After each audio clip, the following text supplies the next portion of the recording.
Welcome, wonderful listeners, to the Shadow and Starlight Podcast, where two friends deep dive into popular fantasy and romantasy books. We get into the stories, characters, world-building, lore, and so much more. So buckle your seatbelts for this roller coaster ride of emotions, magical worlds, and laughs. I'm Kenzie. I'm Kana.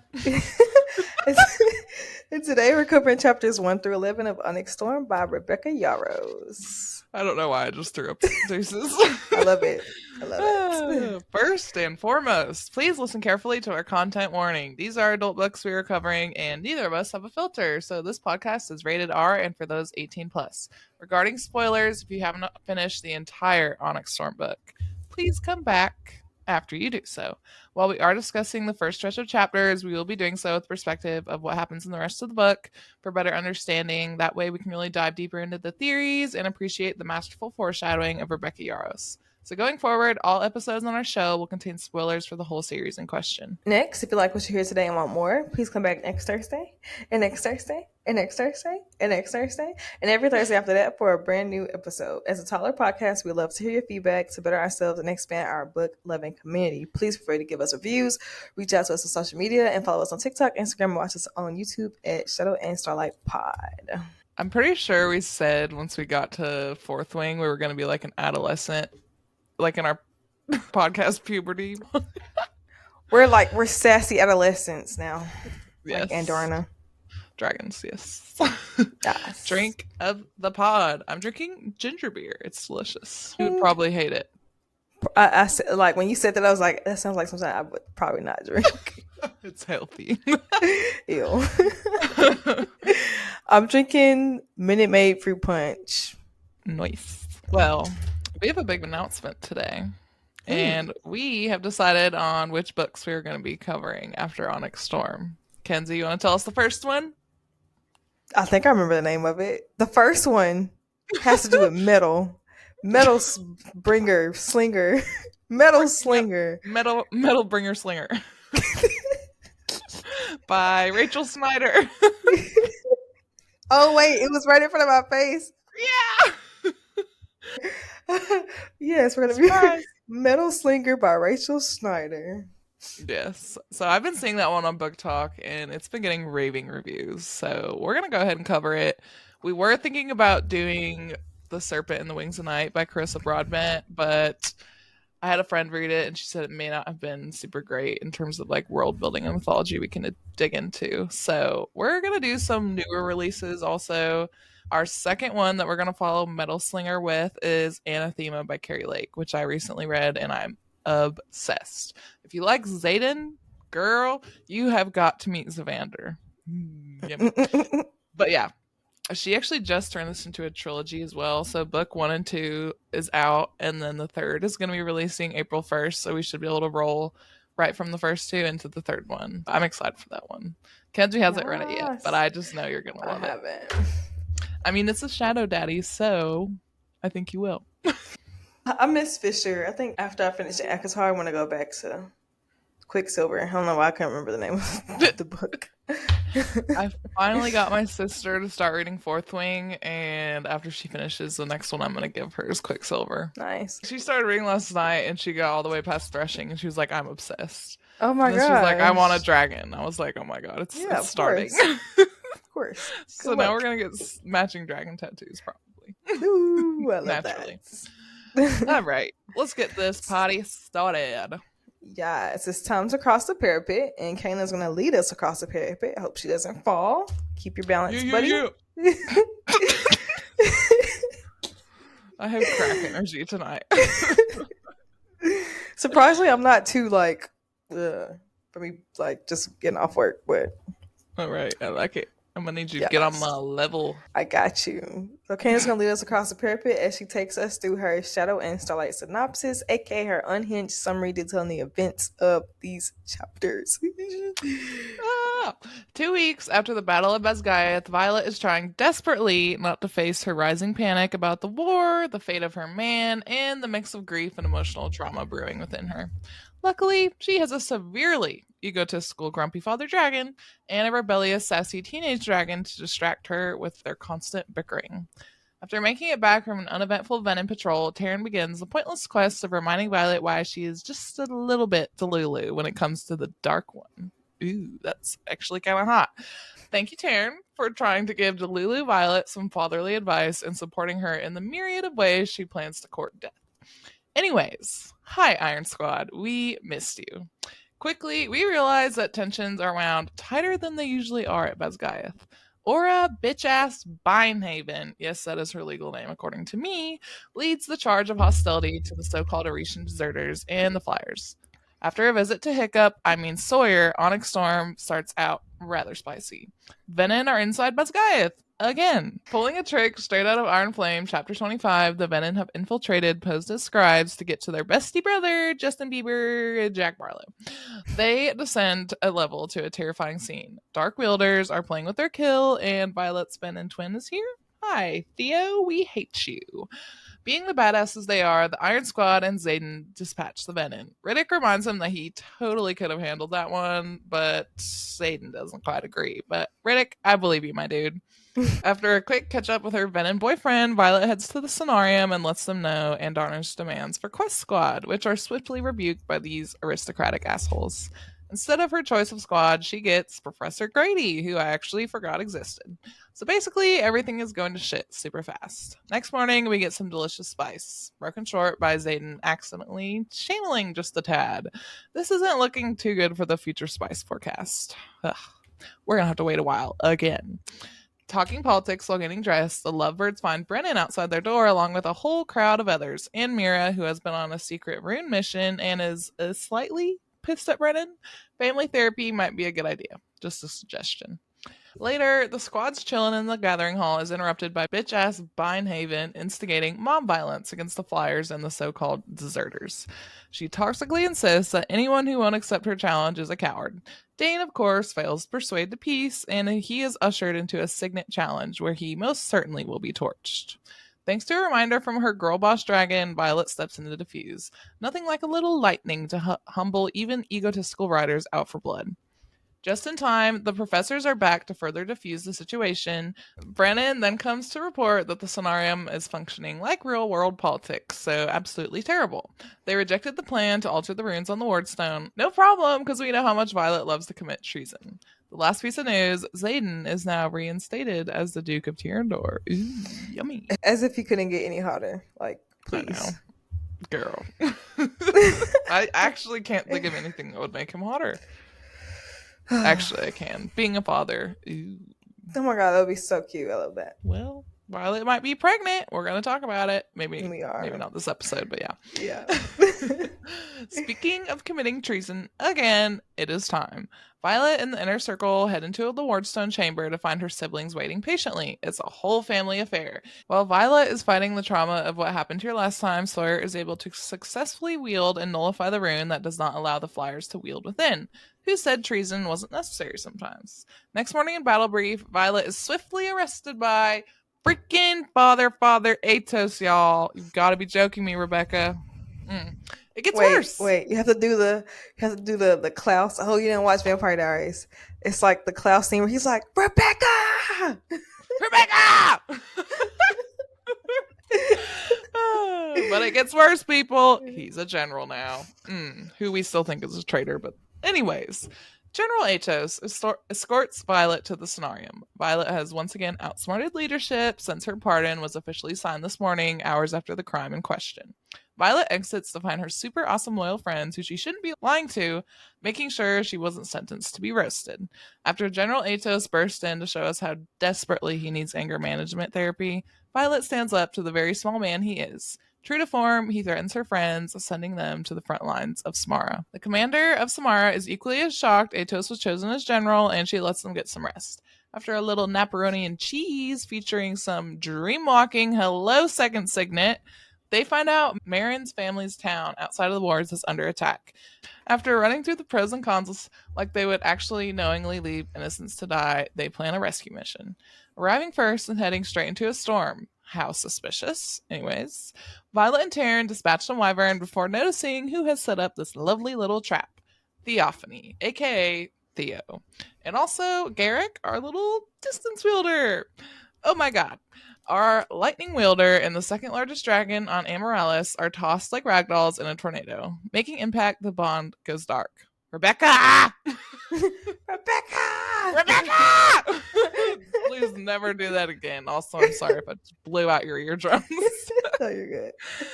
Thankfully, Taryn is just concussed. Garrick rushes over to put Violet's kneecap in place while she questions how he got here in seconds while he was just on Xaden babysitting duty. They're so rudely interrupted by Theo, who confirms she lured them here with Marin's family. Since she is feeling chatty, she shares the name of Andarna's den, the Irids, aka the Iridescence Swap. After tempting Violet with the deal, Theo leaves them alive, leaving Violet to interrogate Garrick. Back in Basgiath, Violet gets a lecture about running into danger by her big brother and Xaden, who is overly irritated. Angry Father Atos is back, who is humbled once again by the family bond of the Iron Squad and the Duke of Tyrandor. Suck it, brah. After a quick mending, Xaden orders everyone out to kiss his woman. And that's where the first 11 chapters end. This book was so good. I want to go back and reread it already. I had to stop myself because I'm like, I'm going to do my chapters every week for the podcast for my reread. And then I just want to keep flipping the pages because I'm like, oh my gosh, I love this. I love this part. I love what comes up next. So now that we've crossed the parapet, it's time to head into our battle brief section where we will discuss all notable things in this stretch of chapters, including foreshadowing, theories, and our favorite parts. Man, I want to know what Justin Bieber knows. What does Justin Bieber know? I want to know what Jack Barlow knows. Okay, anyways, so right off the bat, we get some Venom breaking the Basgiath to try and we think kidnap Jack, but we actually know later that they are there to kill him. And I can't believe I'm saying this at the end of Onyx Storm, but I'm actually glad Jack Barlow is still alive so that we can find out what he knows. It's driving me crazy to think that the Venom would risk breaking into Basgiath, and also Theophany ends up bargaining to get him back just so that they can kill him. So I'm like, okay, what do you know that they're taking all these risks to try and kill you? Maybe he knows a way to stop the Venom, kill the Venom outside of what we already know. Maybe he just knows information about the Mavens and the Sages that he could pass along, but he hasn't yet. I do have a feeling that this is going to be a big reveal in the next book. And I'm wondering how it's going to come out of him, or maybe he'll die and they won't even get the information out of him, because they did interrogate him a lot in Onyx Storm, at least behind the scenes, and he never broke. I mean, he obviously, Violet got some answers out of him, but not anything major. I wonder if he even realizes if he knows something important. I feel like maybe he saw something when he just didn't put the pieces together because he's an idiot. Yeah. I don't know, but I want to know what he knows. I think that at this point, Jack is just collateral damage. Yeah. He's also connected to Berwin, who is connected to Xaden. So that could have something to do with it. And I don't know. So maybe. It sounds like Berwin can control the initiates that are whoever's beneath him that he's teaching, which is interesting. I don't know if that would be like a compulsion signet, or if it's a Venom ability, or if like it's just something of their nature that ties them together. But I don't know. There's something suspicious that Jack Funny knows. Story. Vampires have the ability to compel. Oh my god. I can never escape the vampires. Never though. Are you sad we're not covering a vampire book next? Not really. We'll get there eventually. I mean, technically, we've already covered a vampire book, and I loved it. That's true. I forget there's vampires in Quicksilver. I don't know why, because it's like that's a key component of the story. It's a little bit of everything in Quicksilver. Yeah, it is. That's the best. All right, next we're going to discuss Double Agent Xaden, ? Because brother is playing both sides of the fence over here. He's Venom, but then he's also pro-Navarre. Then he's Venom, and then he's pro-Navarre. I don't really think he's pro-Navarre. I think he's pro-keep Violet safe, so I'm going to stay behind the wards. But he's still fighting for Navarre, technically. So, given that Xaden's transition is top secret, he played a double agent majority of this book. He was being Venom, but also protecting Navarre and like aiding them in the war and becoming allies and planning a whole treaty to sign, blah, blah, blah. He Yeah. even killed the most venom after the attack because of his ability to actually sense other venom. Quote, I can reach the rank of Maven, lead armies of dark wizards against everyone we care for, and watch every vein in my body turn red as I channel all the power in the continent, and I would still love you, end quote. We love him. But this just shows that, like, he's accepted the fact that he's been in, but he literally will, like, still do anything to stay with Violet and be with her and protect her. So, I mean, he knows it's inevitable that he's going to fully channel. He still wants to be with her. And I think this quote also, like, foreshadows his full-on transition, but also, like, it foreshadows the one piece of his soul that he's going to have remaining at the end. Because he was like, even though I might be, like, full-on venom, I will always love you. Have you seen the theories where he put his soul into the ring that's on her finger? I have. We'll have to dig into that on another episode, but that's intriguing. I also wonder if this specific quote is foreshadowing to book 4, possibly. I don't know if book 4 is going to be a situation where, like, Xaden is in hiding from, like, Violet and the Venom, just trying to stay away from the mess, or if he is going to continue progressing within the Venom ranks and turn into the monster that he was in a few glimpses in Onyx Storm. Like, is he going to lead armies of Dark Wielders? Is all of his veins going to turn red? And is he still going to love Violet? Is that foreshadowing Rebecca? Or is that just a romantic quote from our dude? I don't know. Guess we'll have to wait till 2027. Please tell me. This is not the real date. People were like, oh my gosh, y'all, she's giving y'all 3 books in 2 years. It's definitely unheard of for fantasy books. Like, give her a break. I'm just like, no, we need this book, like, this year. I feel both ways. She almost didn't finish Onyx Storm because of, I think, how much pressure everyone was putting on her. Yeah. So I'm trying to, like, understand from her perspective what it's like to suddenly get that famous and have so many people obsessed with your book. And but it's like, I hope everyone treats her with respect during this time. Yeah. Because we want her to be able to put out the rest of the series. Yes. Fantasy's a lot. Dude, 2027? So long. I'll be 27. Shit. I mean, I'll be... How old am I? 22? God. What is it, 25? I'll be 25. I mean, 24. I can't do math, obviously. Oh, gosh, you're such a baby. I am a baby. I am probably going to have a child before the 5th book comes out, and that's scary to me. I'll be married.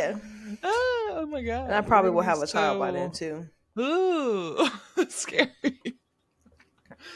I can't think about this right We gotta have bestie babies.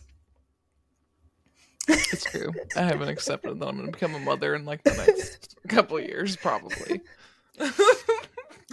I need to go back to therapy. Okay. I am on one tonight. I don't know why. Okay. Next thing we're going to talk about is the Duchess of Tyrandor. I thought this was an interesting quote on the reread. So after Violet has that whole de-escalation speech and calms down Aura and the rest of the Basgiath riot, Auric remarks, quote, she'd be a great politician or a general maybe, definitely nobility. And then Xaden adds, with that speech, at least a duchess. Holy foreshadowing. Oh my god. I always thought the book series would end with Violet as the Duchess, but not book freaking 3. Did not see that coming, just like I didn't see them getting married. I thought they were going to break up, but here we are. Yeah. But I do think it's good in terms of Violet's character development, how she's been progressing over these books. And I think in Onyx Storm especially, she kind of like realized my dragon is like the general of the battlefield, and that makes me a leader, whether I like it or not. And I feel like she's finally come to terms with that, which is good timing, since at the end of this, she's literally going to be the leader of Tyrandor. And that's going to have so many implications for book 4. So I'm excited to see how that plays out. I can see people maybe contesting the legitimacy of her rule because she is a Sorngale. And the people of Tyrandor might feel a little salty about that. I don't know. And also, like we said earlier, she pregnant? I don't know. Maybe. But we'll talk about that a little later. I am just really excited to see all the political intricacies of her being an aristocrat will bring into the book series. I do think she'll be a great leader, but I'm kind of wondering how this is going to play out when she still has another year at Basgiath. Like maybe Duke or whatever, Llewellyn, whatever, will rule in her stead while she finishes her death studies or whatever. I can't believe she's still only in her second year. I wish they And would graduate she's already. I didn't even think about that till you just said it. She starts to finish her third year. I didn't even think about that. I was like, bro. yeah. Well, I mean, she doesn't know it all yet, so I guess she's got to. But like, yeah, at this point, when she's the Duchess, I feel like I'm ready to move on from Basgiath a little bit. Yeah. No. But we'll see what happens. All right, let's talk about Zayden's lack of trust in himself. So I thought this was like really important to highlight because we've seen this characteristic from Zayden like book 1, 2, and 3, and I feel like this is also foreshadowing for not only the end of the book but book 4. Kana and I actually predicted that Zayden would try to push himself away from Violet because of his transition, but at this point, he is too far gone. This dude is madly in love. He barely tried to like resist Violet. The only restriction he had was like less of a physical relationship, but like he still wanted to be in her presence, and Yeah. he still was like Zayden. Like he just wasn't going anywhere. So even though we predicted this for book 3, this might still be the case for book 4 because he does kind of disappear at the end. We do still see some resistance in book 3 in Onyx Storm, like him depending on the wards and him limiting their contact. Like again, like saying they don't really have a physical relationship, no more than kissing. Mm. And Sometimes that is the hottest thing, though.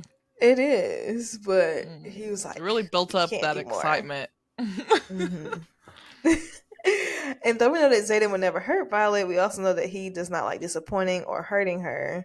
And I think his self-preservation throughout the book just prepares us for his departure at the end, and just him constantly doubting himself and just preparing to actually channel. Because I mean, it was inevitable for him to turn full on Venom. Yeah. So yeah, I had zero faith in him. I was like, yeah, brother, like it's not gonna work. You're gonna I was just Venom. like, as much as I wanted Violet to find a cure this book, I didn't think she was going to, and I felt like his departure was eventual. So I was a little prepared for it in a way, but I never feel like thought. I just accepted that. Like Yeah. quarter through the book, I was like, all right, this is gonna be bad. So I never thought that the cure would be that simple though. I kind of figured it was gonna be kind of, yeah. Yeah, I feel that. Okay, we're gonna talk about dragons. Woo. Little Miss Irid. I think that's such an adorable den name. The little It Irids, is so cute. Irids, I just Iridescent. put you in my pocket. Okay. Irid. So wow.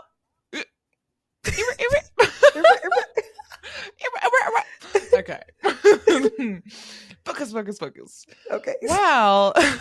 Well, Indarna's family did not have the answers we expected necessarily about defeating the Venom. I do think that there's a lot more about her type of dragon that we will learn in the future that is going to change the plot. So evidence number 1 is just how fascinated Theophany was in this stretch of chapters as well. Asked about Violet's Irid this stretch. She didn't even lay eyes on Indarna, but she said, quote, "You truly don't know what she is, do you? What a prize you've won." So she already knows about Indarna, and she's clearly fascinated by her. So why? Can you just share a little bit? Of course not. I'll get into a more outlined theory in a future episode, but I do think Indarna's magic functions outside of normal magic, and it's very unique, which is possibly why Theophany is so interested in her. And it's also possibly why Violet has a very unique signet, and I also think this may affect her in other ways. So in this stretch of chapters, Violet says, quote, "I throw my shields up, drawing on Indarna's power." So we know that Indarna has the power to sever magical bonds, and God knows what else. So I had a thought. I am wondering that after she bonded Indarna, I'm thinking that because she bonded in Irid, that maybe made her mental shield so damn strong. Because it was talked about several times the Fourth Wing how she had like the best mental shields of her year. And even like when she first kissed Zayden, he was like, "Wow, like you're really good at this. That's really impressive." Even he couldn't get a hold on his mental shielding for a long time, but she was just like, "Bam, got it." Natural. Like, yeah, she's amazing. Yeah. In this quote, Indarna's power was referenced in connection with her mental shields. I was like, whoa, like maybe that's why they're so strong. So I don't know, but I am definitely excited to learn more about the Irids and learn why the Venom are so obsessed with them in book 4. Thought we were going to learn about it in book 3, but here we are.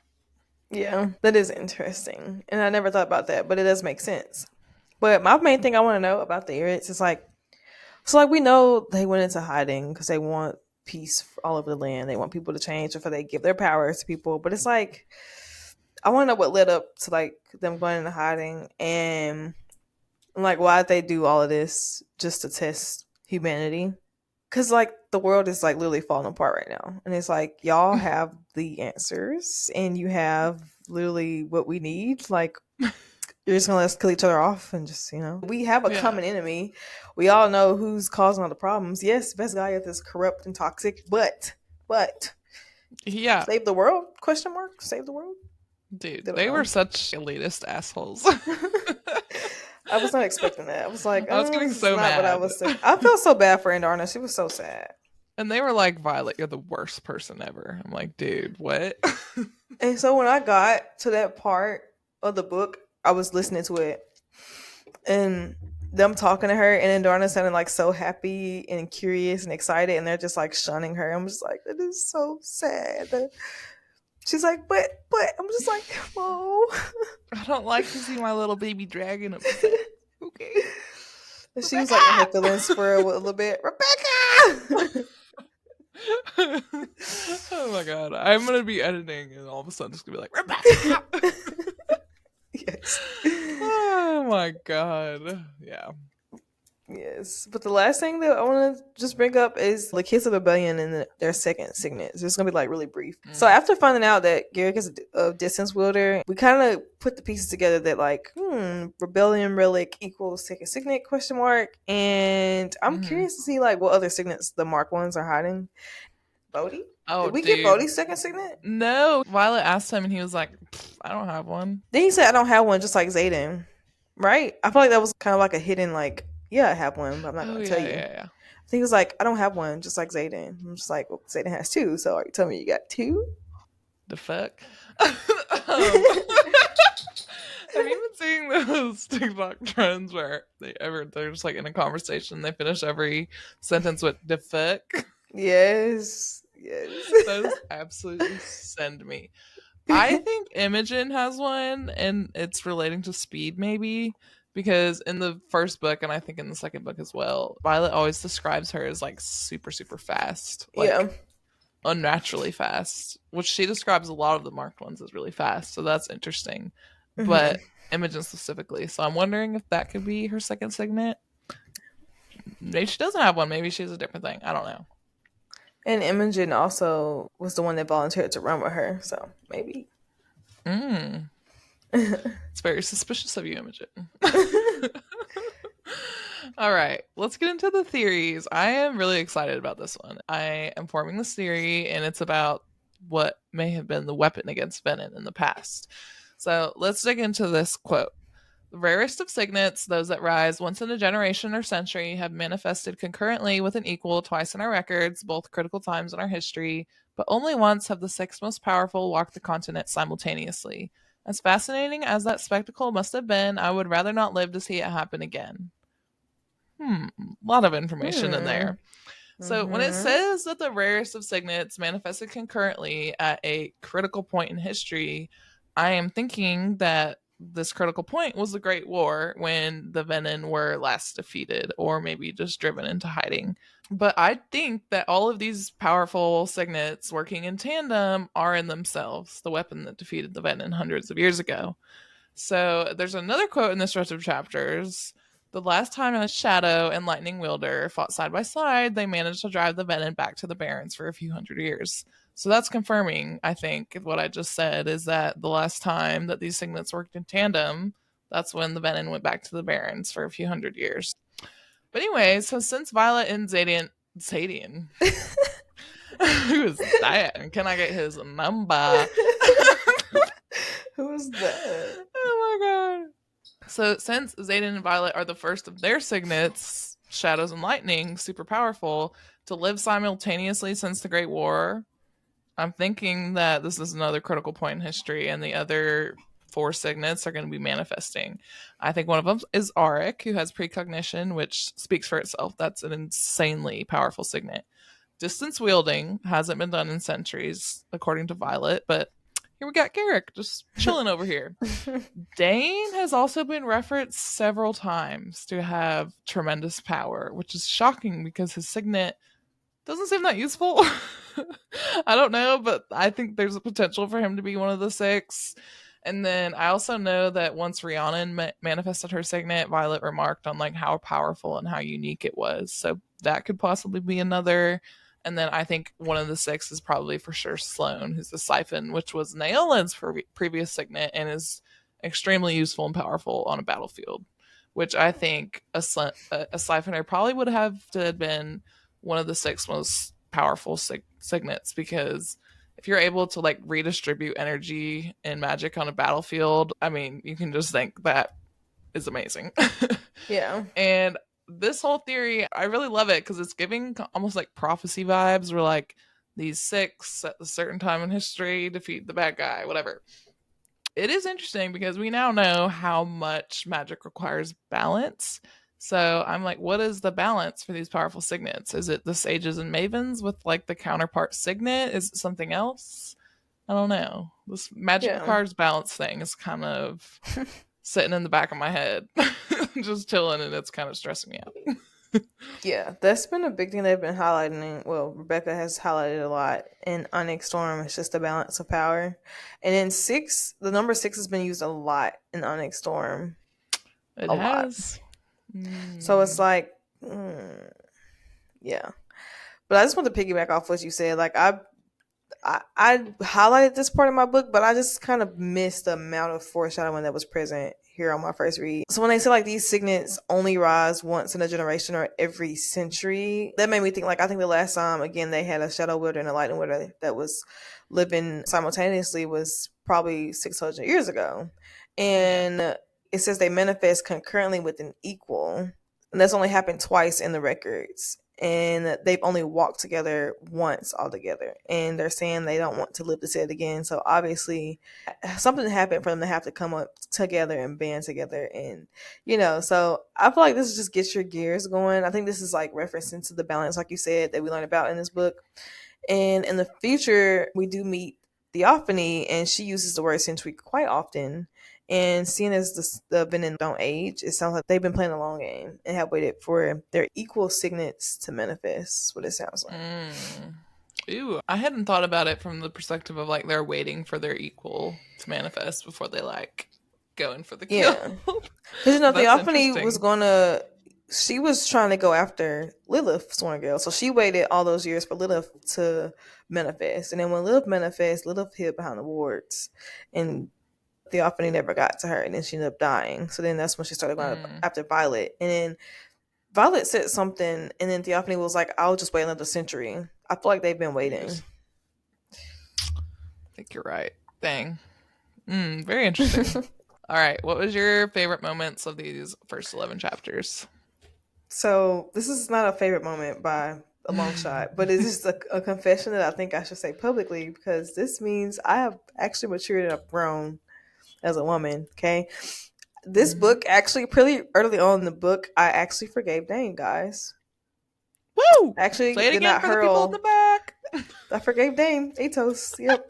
I did not want to hurl every time I saw his name this time, and I actually felt kind of bad for him, and I actually enjoyed reading about him this book. I don't know why, but I was like, oh, there's Dane, cool. I wasn't like, ugh. Oh my god. I know you forgave him, but I didn't think you enjoyed reading about him, girl. I'm so proud of you, for real. Maybe it's the toxicity coming out of me, but I think he's kind of hot now. Anyways, we're not going to talk about it. So I actually never told Kenzie this while I was reading. Wow, that was a lot of things that just came out of your mouth right now that I wasn't expecting. I'm already ashamed, okay? I never told you this while I was reading it, but I'm gonna keep chapter 8. It was chapter 8 when it happened. I'm gonna keep sending you fan art of Dane until you just fall totally in love with him. I never thought to say what happened. We know that I was like, he has to die for me to forgive him, and it's just like at this point, Rebecca, you can't kill him off now. Like, there's no chance he can die now. Like we no. I think 3 weeks ago you were like, the bare minimum this motherfucker could do is sacrifice himself for Violet, and now you're like, he's kind of hot, kind of like him. That's Gosh. just how good Rebecca's writing is, I guess. Nothing that he Yeah. did in the book one was acceptable. And this was kind of giving me Damon Salvatore vibes because Damon was a very bad person in season one. But we grew to love him. And he's really hot. So I'm kind Yeah. of, We yeah. forgave him a lot easier. Yeah. Oh my god. But no, I just felt bad for him because he got literally disowned. And I literally wrote in my book when his father said he didn't have a son, I really wrote, damn, like now I feel like I have to adopt him. Like I literally wrote that in my book. That's your I felt so son now. bad for him. Yes. Oh my god, I'm dead. Yeah. And I was kind of low Gross. key upset and annoyed because that was not on my to do list to forgive Dan Atos. Like I didn't think that was going to happen in this book I'm dead. at all. Anyways, moving on. So next, obviously, we got to talk about Taryn because I've missed you. I'm sorry. Like, welcome back. I'm so glad that we get to read about you again. But the Yes. funniest part, just off rip, like I love how Rebecca Yarros just adds the comedy into her books, but I just like cackled when we got to this part. And Violet was like, "Did you make me repair my saddle to teach me a lesson, or because you don't trust Aiden with my gear anymore?" And Terrence's like, "Yes." I'm just like, I love him so much. There's so many good Taryn lines, and honestly, in like almost every single chapter, I was like, I love you, I love you, I love you, I love you.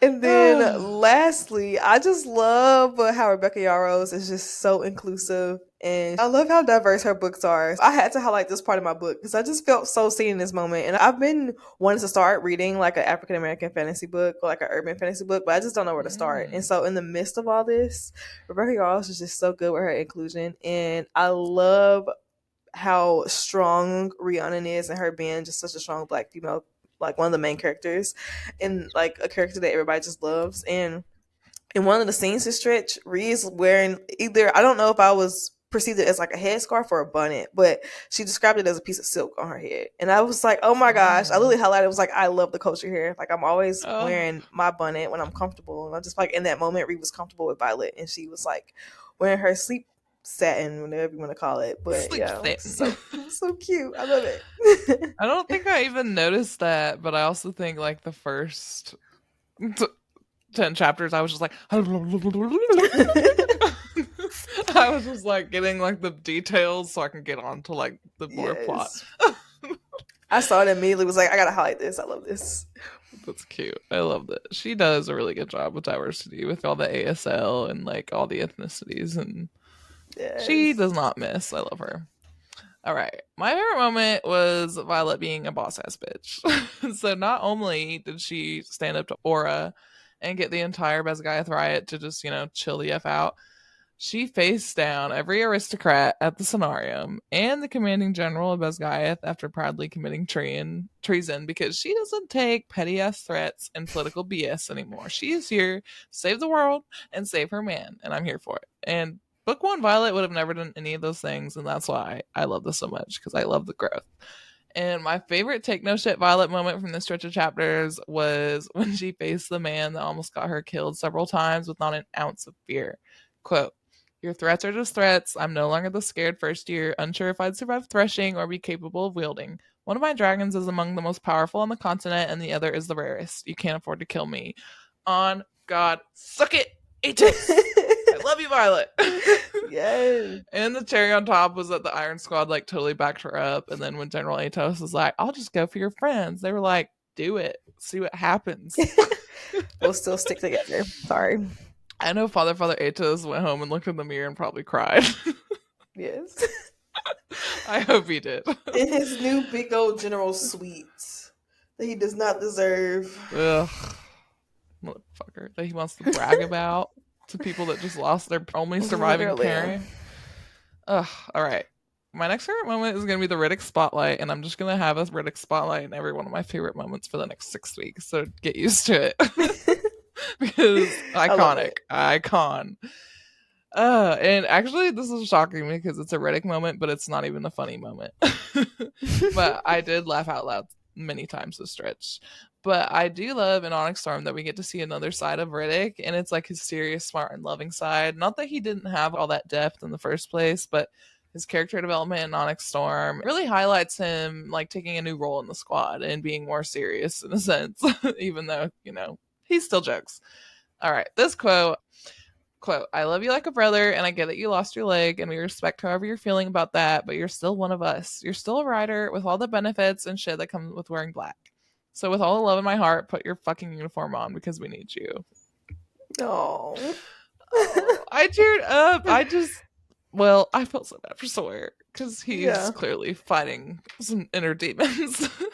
But I do love that how the Iron Squad is just so tight knit like a family, and they just have such a special bond. Like, and this continues to be true through the rest of the book. Like, I was a little worried that like cracks were going to start forming when they learned what Violet was keeping from them again. Yeah. But that not even that broke them apart, so I think they're good. Probably forever. But really, this was just like the pep talk of the century, and I just love Riddick for it.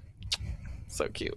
Yes. I love that this last book we got to see how loyal Rhiannon was, like, firsthand. And like this book is like Riddick gets that chance to show his loyalty.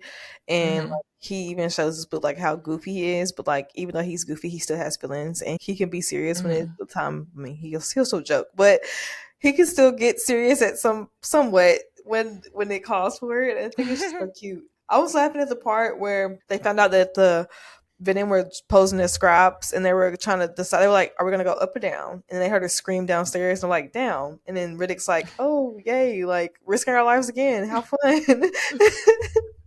I know. Literally, it's the fact that the jokes just continue into like the action scenes. Yes. So to close out our battle brief and move on to the Book of Justinia, where we will dive into the mythology that inspired Onyx Storm, as well as doing a breakdown on everything we know about the scenarium. Feel free to skip ahead to the flight field if you feel like you're already an expert. Okay, so for mythology today, we're going to go over some of the new dragon names we learned, because we actually learned quite a few new ones, especially in the beginning stages of this book. And for anyone that hasn't listened to our other Empyrean episodes, we do also the majority of the dragon names in those earlier episodes. So go check it out if you want. Some of them have actually really cool connections to characters and signets, like Ternianok means thunder. Okay, anyways. And forgive my pronunciations. I'm not trying to offend anyone. I just can't talk. Thort. It's pretty close. It sounds like that. I can't think of a different way to say it. It's Sloane's dragon. And this is a word that's derived from Scottish Gaelic, like most of the dragon names, and means taken. Which I actually feel like is kind of an interesting connection, at least one that I made, because Sloane was conscripted against her will, so taken. Yeah. You with me here? I'm with you. All right. Glain is Imogen's dragon, and Glain means clean or pure in Gaelic. And I'm like, well, she does clean memories, so yeah, kind of a connection there. Yeah. Cruth is Quinn's dragon, and this name comes from the old Irish word cruth, meaning shape or form. And since she projects her astrological form, there you have it, folks. Another connection. Kier? And I don't know whose dragon this is. I tried to find it, and I was driving myself crazy, but I couldn't find it.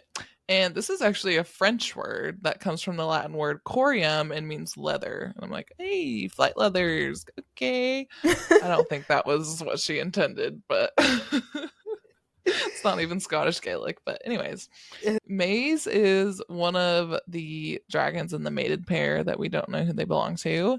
And Maze is actually a pet form of the name Mayreed, a Scottish Gaelic name that is the equivalent of the English name Margaret. So basically, whoever has this dragon has a dragon named Margaret. Margaret. Grime is Maze's dragon husband-wife. I don't know who's the boy, who's the girl.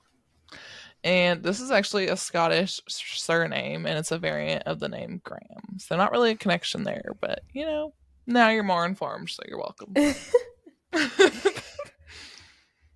Now we're going to talk about the scenarium. From what I got from the book, the scenarium is like the highest ranking whatever. So like the people. And from my understanding, I only found like one like human definition on this. not like fantasy wise, but like just one like solid concrete definition, and it is a Latin word that means group of six. There's that number again. So in the Onyx Storm, the Sonarium consists of people who represent each province of the continent. We're going to take it the continent. Yeah, I think it's like all the aristocratic leaders from the continent. Okay, so they represent each province of the continent. So you got the Duke of Chaldeer, you got the Duchess of Moraine. Well, that's how you say it. You got the Duchess of Elsum, you got the Duke of Lucerys, the Duke and the Duchess of Daconshire, the Duke of Tyrendor, which is Xaden. I got Cunshire. I know that Cunshire is right. I don't know what the I think it's Deaconshire or Daconshire or Yackenshire. Yeah, Diaconshire.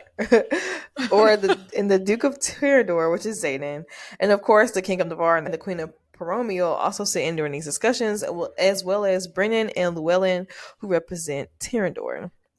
And the Sonarium, they come together to make a decision and call for a vote that affects the entire continent. So this is basically like their government in the sense. Yeah, basically. It's like what's that group of world leaders that we have in our world? The House of Representatives? United Nations? No. Oh. I don't know. I don't know. Something like that. It's like a United Nations get together. No, I don't know. Moving on, it's time to head to our flight field, where every week Kenna and I will do 2 to 3 mini-series unique to our podcast, and they won't be the same every week, so keep tuning in for all the fun. Today we're going to do Would You Rather and Cards Against Basgiath. All right. Would you rather be trapped in Jack Barlow's cell for 1 hour or be on the front lines for 1 hour?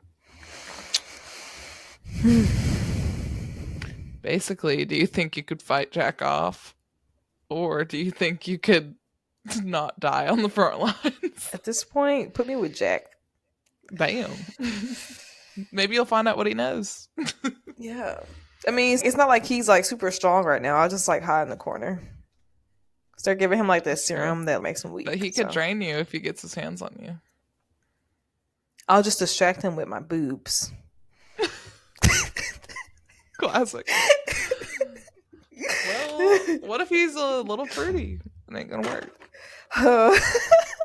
Well, I don't know. I guess I'm stuck. I'll just tell him I'll join the fam. If he don't drain me, I'll become Benin. So I could be with Xaden. So I can sniff Xaden out, because they can sense each other. I think I would rather be on the front lines so I can see a dragon before I die, because I feel like death is inevitable for me in either situation. Yeah, I guess so. I guess. I don't know. Either one sounds terrible. Would you rather risk being drained by your significant other during sexy time? Yes.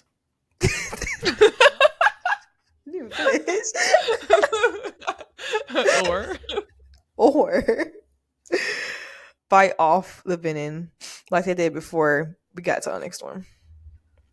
I'm going with sex, obviously. At least I'm getting something out of it. Yep. Same. I just knew what my answer was going to be regardless. You did. All right. Would you rather be the commanding general of Basgiath or the king of Navarre? Or I guess queen of Navarre. Basgiath. I thought that'd be fun. Fun role. I don't know why I said I was going to be like, I'd choose the queen because I don't want the responsibility that comes with a general. But then I'm like, well, king is kind of like double the responsibility. Yeah. I think I just want to be president. Okay. When I was 14, I was like, I'm gonna be president someday. Nice. I could definitely see that for sure. I don't think I want that much responsibility. If I had to choose, I would also choose the commanding general because I will have responsibility either way, and at least I'll see dragons every day, and also have my own dragon. Okay. Would you rather sleep with? Yes.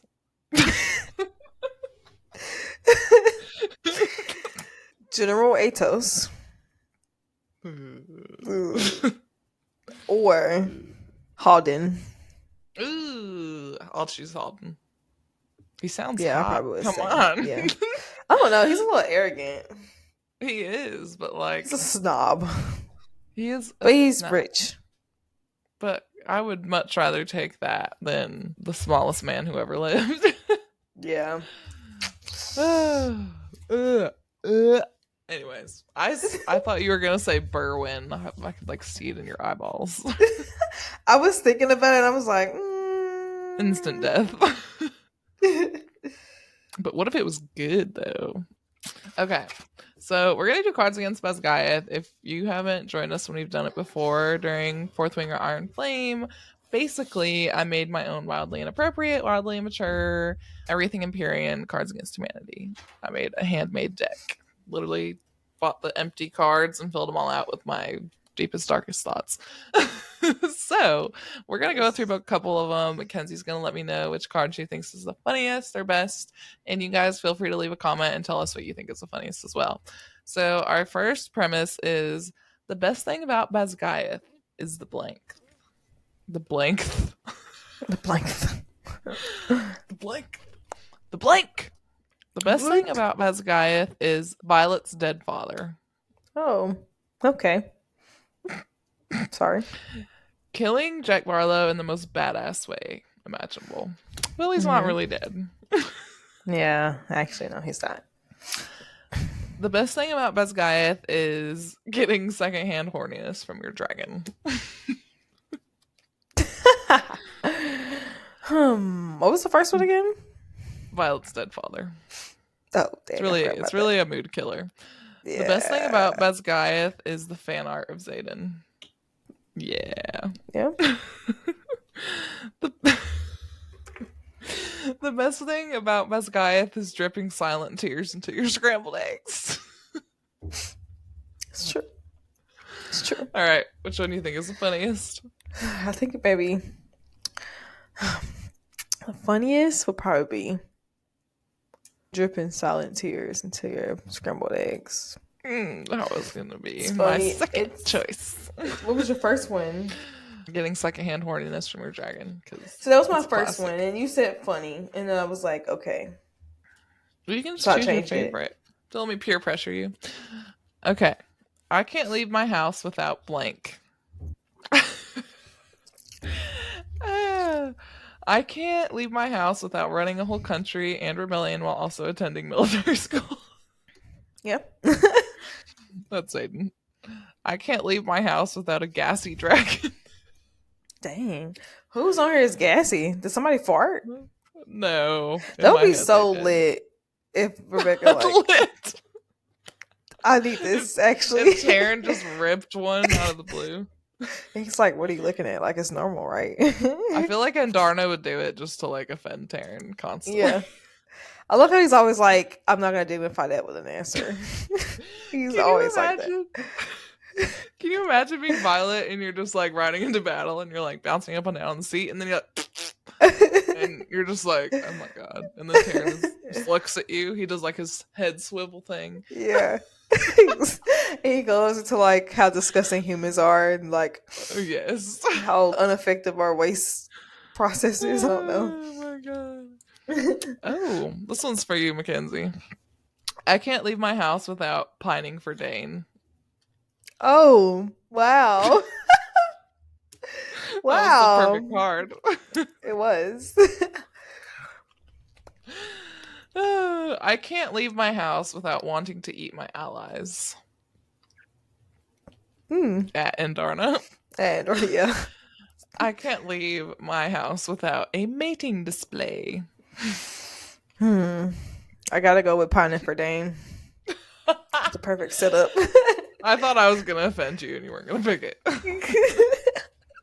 thought you were gonna be like, I don't want to talk about it yet. At this point, it's inevitable. I've already confessed it. It's true. It's true. It's out there. Yeah. It's in the world.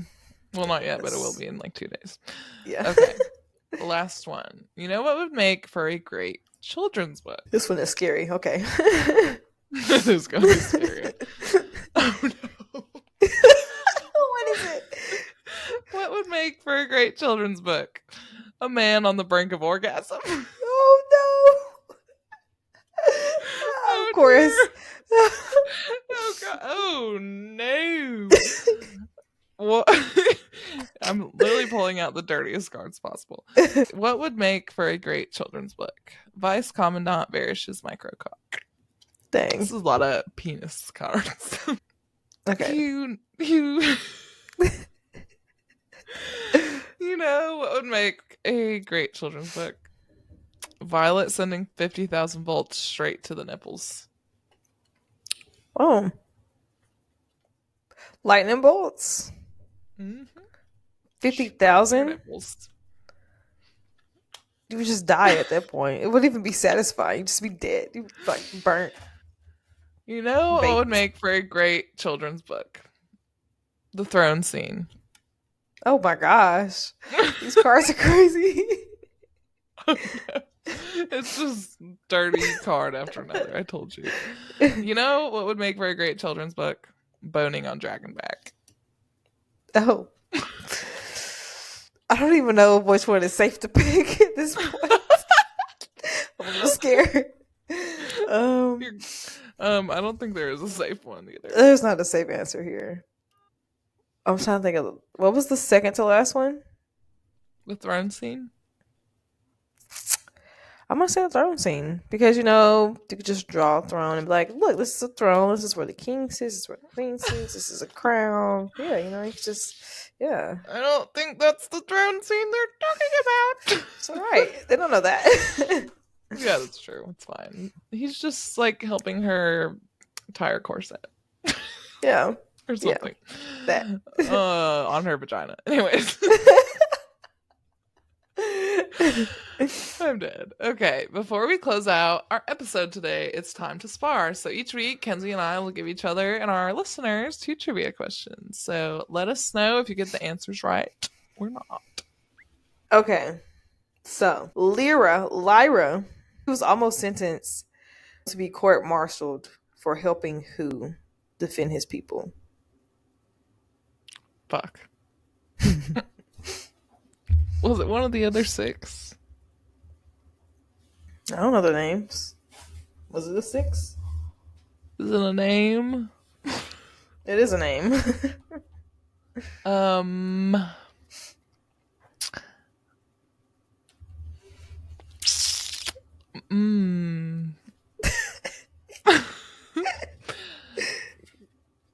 Halden Sr. Halden Sr. is crazy. No. I don't know. It's Braxton. I don't know who Braxton is. But What that's what it says. Yeah, that wasn't gonna get it. All right. Name one of 2 abilities that Garrick's dragon has that is unusual. The abilities that the dragon has? Not Garrick, the dragon. Yes. He's fast. No. Okay, wait.